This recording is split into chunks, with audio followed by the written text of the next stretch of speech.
Hey Hylians, and welcome back to episode 3, the final episode of Link's Crossbow training. This has been a very short series on my channel, and I really wish this game had more to it. I really do. Let me just show you the menu. I haven't really talked about this, but there's not really that much in this game, sadly.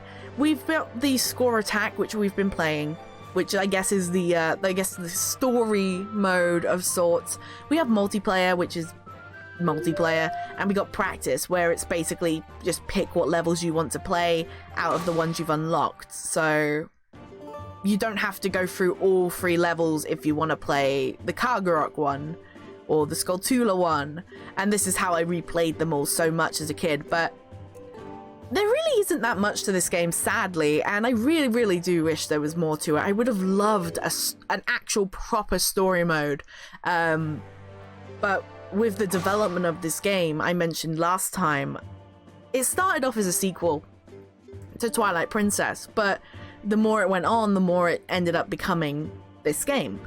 And it's still kind of sad that in the end they didn't even get to have any story in this game. It would have been really cool if they had a small story, like, I don't know, Link has to take out, just go through these places and kill the enemies that have turned up in these places after Ganon's defeat. They could have made it a pseudo-sequel, a sequel that is a sequel, but it's not necessarily canon. They could have done something like that. I would have loved that.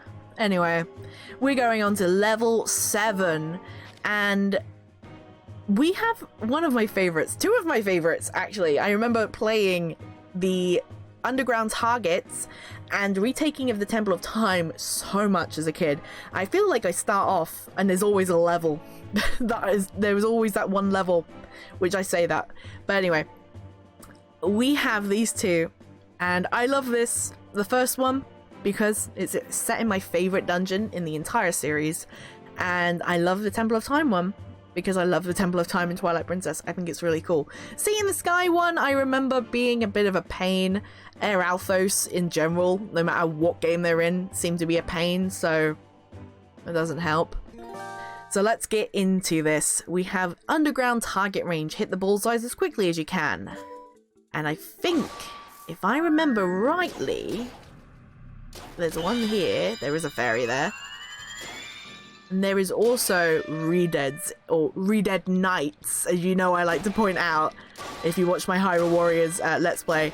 There are Redead Knights in this, and I really like the ending of this level for one big reason, and I'm trying my best, but these stupid pillars are in the way, making it very difficult to hit some of these, and I've already messed it up. Stupid pillars. Okay. They're gonna come along these spinner tracks, and they're gonna hide. There it goes. Oh no, I'm doing so bad. I love this level, but I'm very bad at it apparently. Oh my god.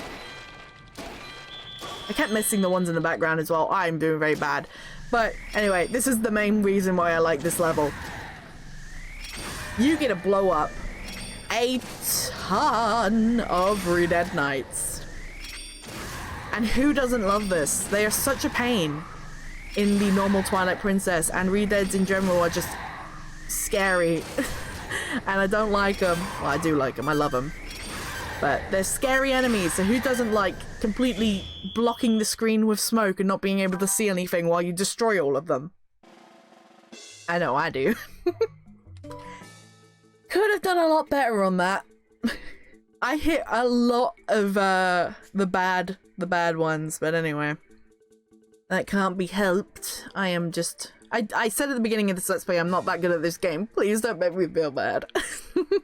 City in the Sky Defense. Let's go.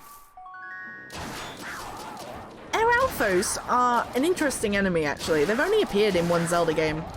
Not counting Hyrule Warriors in this. When it comes to proper Zelda games. Oh god, I hate this one. You've got to hit their wings off. Or hit them with a bomb arrow.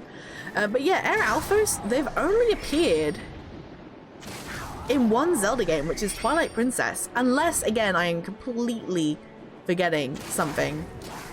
But it's really interesting because I feel like... I always feel like when I think of Air Alphos, they're an enemy that I expect to see, and I feel like I've seen so many times. They're just like flying lizards, but they've only appeared in one Zelda game. Again, unless I am completely forgetting one. So it's kind of just weird whenever I realize, oh yeah, they've only been in one Zelda game. Why do they feel like it's such a common enemy? I don't know, it's just weird. That was actually a lot better though. Surprisingly, I did way better on the one I was dreading to this one. But we get the cool one. I gotta pick up the nunchuck again. One way I find it easier because I'm very bad at aiming. Not to mention I haven't played this game for ages. But I'm very bad at aiming, so I hold the Wii remote with two hands. It's like, okay, you and you, both hands, stabilize and aim, and it makes it a little bit easier. A little less shaky, so I have to pick up the nunchuck for these final ones. So let's go. Here's something. These dudes with the skulls. I, again, might be completely forgetting, but those skulls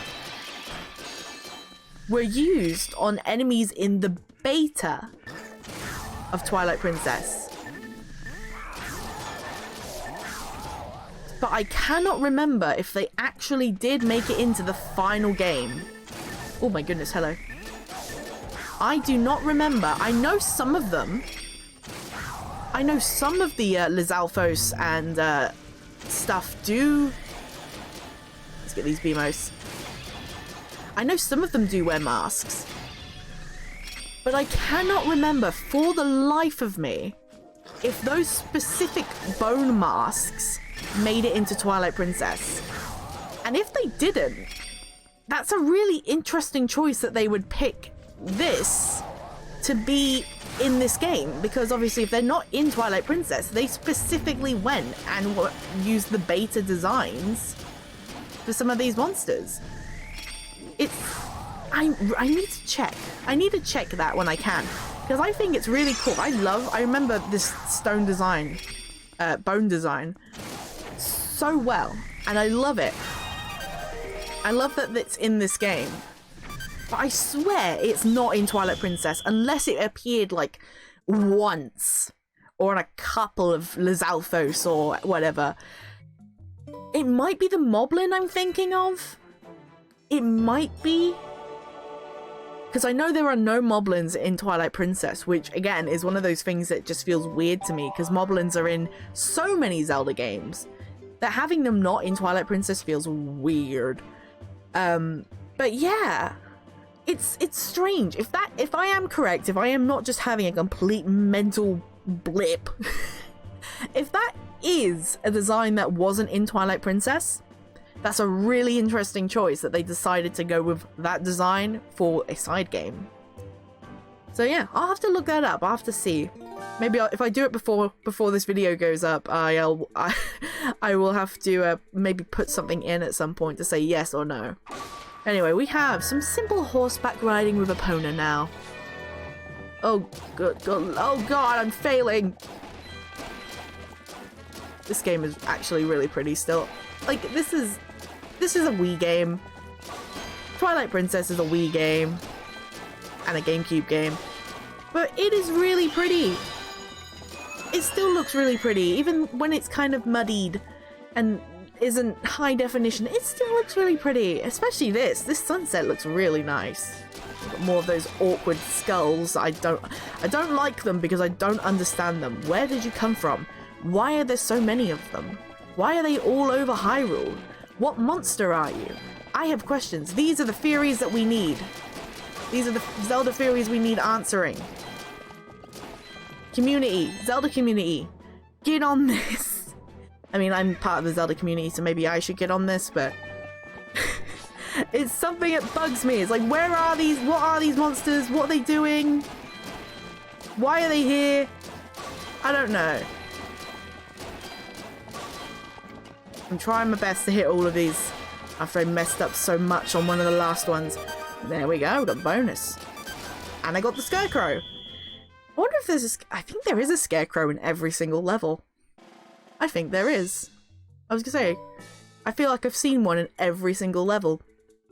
We'll have to see if there's one in this one. This is set in Snow Peak, so I wouldn't expect a snowman to be in Snow Peak. That's something more for Auden, but let's have a look. I'm on a goal. I'm on a mission now to find a snowman. A snowman? A scarecrow. Though it would make more sense to see a snowman here. Will those break? Let's try and get that keys. Come here. There we go. Oh no. That's a lot of Wolfos. That's another thing. When it comes to Breath of the Wild, I've mentioned this before, I'm still really surprised that they didn't give us Wolfos when they gave us wolves. Like, they have wolves that attack us, which are honestly pretty similar to these. But they could have very easily put in Wolfos, or just gave the name Wolfos to the wolves. I would not have been mad if normal wolves ended. Actually, I kind of would have been a little bit mad, I'm not gonna lie. I like my big Wolfos. They're scary and they're aggressive. I didn't see a scarecrow, so I guess it's not every level. I mean, it'd be a little weird to see it in this one. So I mentioned last time that we have some bosses coming up in this level, in this episode. This is one of them, though I kind of see this more as a mini boss. It would have been nice if this game was longer, they had more bosses, because I think it would have been really cool if each level... Here's a little idea for if this game was longer.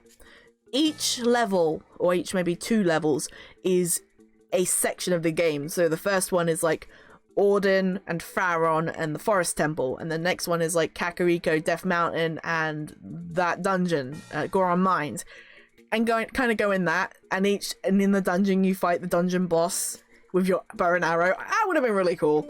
But anyway,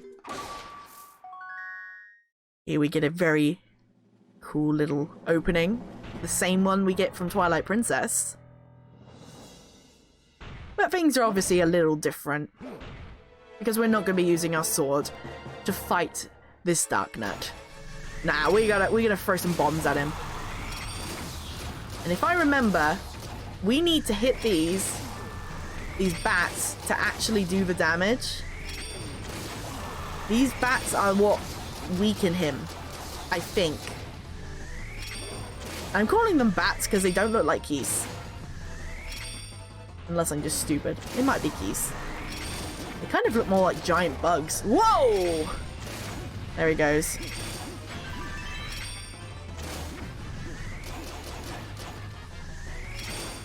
Oh goodness, come here. Come here. I feel like I'm not doing anything. There we go. Okay, this is where we need to hit the keys.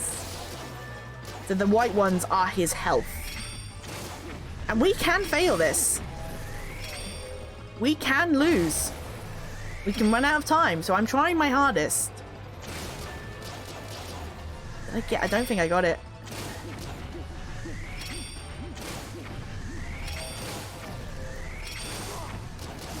Come here, come here. Come here.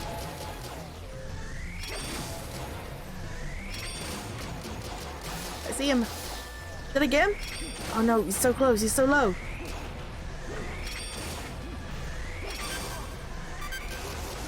There we go! Oh, 4 seconds left. That was very close. You can lose that and you get the points, but you just don't get the extra points. All you get for defeating him is extra points, but obviously you want to try and defeat the boss, and that's the same for the final boss as well. A little thing that's a bit different, I guess, from the boss, from that version and the version of him in Twilight Princess is the whole bug bat thing. In Twilight Princess, Dark Knights have no relation to bugs or bats, and we haven't got any more silvers. I feel really sad. Anyway, but they don't have any relations to bugs or bats or anything like that. So it's kind of interesting that they gave him that move, though I guess it makes it a little bit more difficult so you're not just easily throwing bomb arrows at him and shooting him and killing him in seconds, because I feel that that probably would happen if you just was able to throw tons of stuff at him to begin with. You'd probably kill him super fast. And no spoilers. It doesn't really matter. That's our final boss. That is Star-Lord, but I'll talk about more him later. We have, before we get to him, Orden Ranch, Sacred Forest, Sacred Grove, Puppet Battle, and then we get Star-Lord. I love the forest one just because I get to see my little boy, my little baby boy, my child. Good boy, Skull Kid. I love Skull Kid. He's a beautiful baby boy who must be protected. But first, we're going to take a trip to Orden Ranch and save some goats, I'm guessing, against these very, very blue bokoblins. Which is very weird. I'm trying not to shoot. So yeah, this is weird, and I remember this.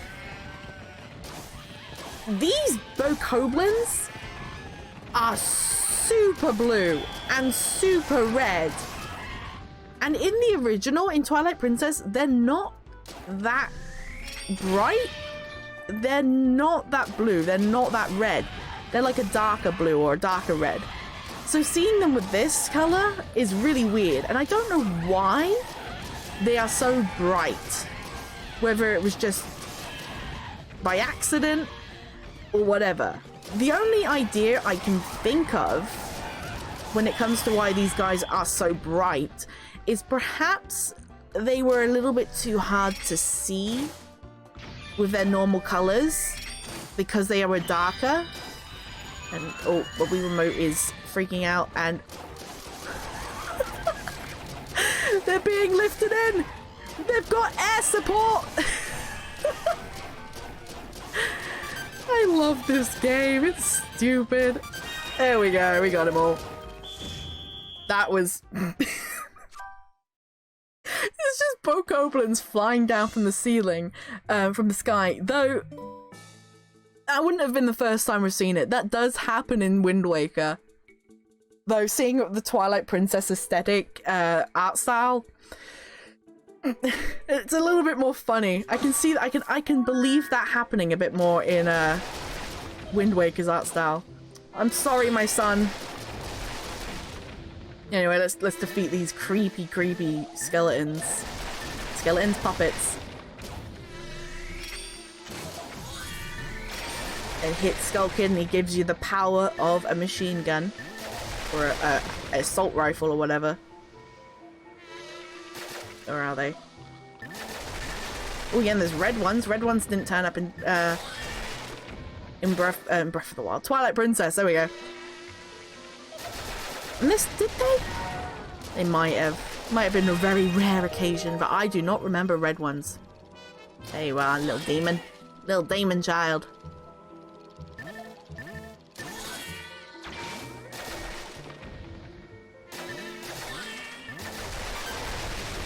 I like this level. I do. It's a fun one. It's not too hard, and shooting those puppets like that is very satisfying. Very, very satisfying. And ooh, we could, if I'm very lucky, get a silver. But we have a final boss. And this boss, I feel at times, is really annoying. It's also very weird.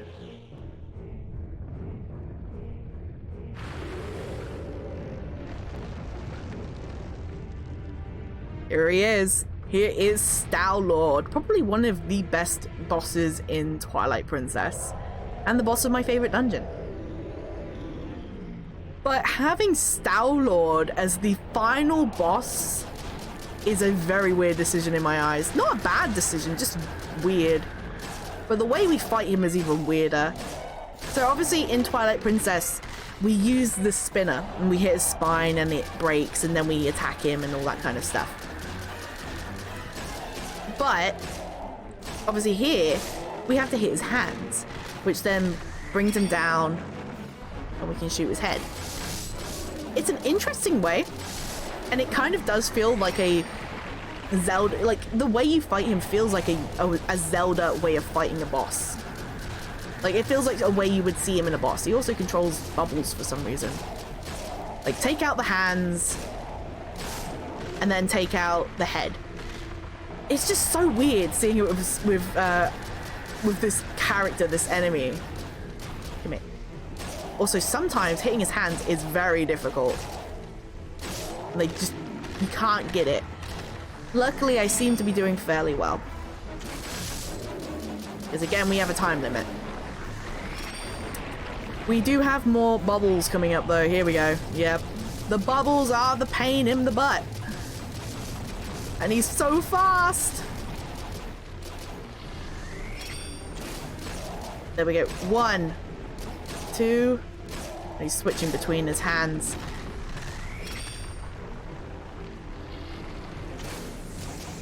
Oh. Up here, up here. There we go.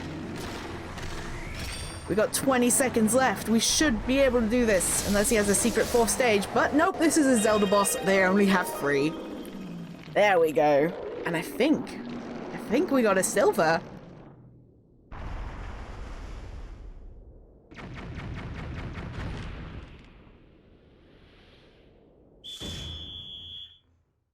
We did. Nice. Very close, actually, to getting a gold, I think. So that was a nice way to end the series, I guess, because that is all of the levels completed. Level 1 to 9. And so, yeah, that is the entirety of Link's crossbow training. Like I mentioned at the beginning of this series, well, the beginning of this episode, it is not a very long game. It didn't take too long. But it's a fun game, and I feel if you are interested in playing it, try it out. I think you'll enjoy it. I think it's one of those nice, silly, fun games to pop on and just play, especially if you have friends who you can play it with. Obviously, at the moment, can't really do that, but multiplayer is fun to just, I feel, with these types of games. And it's fun just going around these levels in a different way, like I mentioned before, exploring, going around the Faron Woods with all the Skulltulas everywhere is really cool. Having the Skulltulas on the wall is also really cool. Having Stowlord in the middle of the Gerudo Desert is really cool. It makes me think of, ooh, what if these were ideas that perhaps were going into this original game idea for the game that this was originally going to be? And if we got that game, would there be a big boss in the desert that wasn't in a dungeon, that just came out of the ground and attacked us? And would there be like enemies on the walls that would kind of fall off? That's actually something that I really like. I like the idea of having Skulltulas on the walls, especially the big ones. But yeah, I wonder if any of the ideas from that initial idea of a game, the initial story setting, made it into this. Obviously, it's very based off of Twilight Princess. A lot, obviously. But I wonder if anything like that made it into this. It'd be really interesting to learn more about that. And find out more about the actual story of maybe what they would go for at some point. Though I don't know if they ever got that far.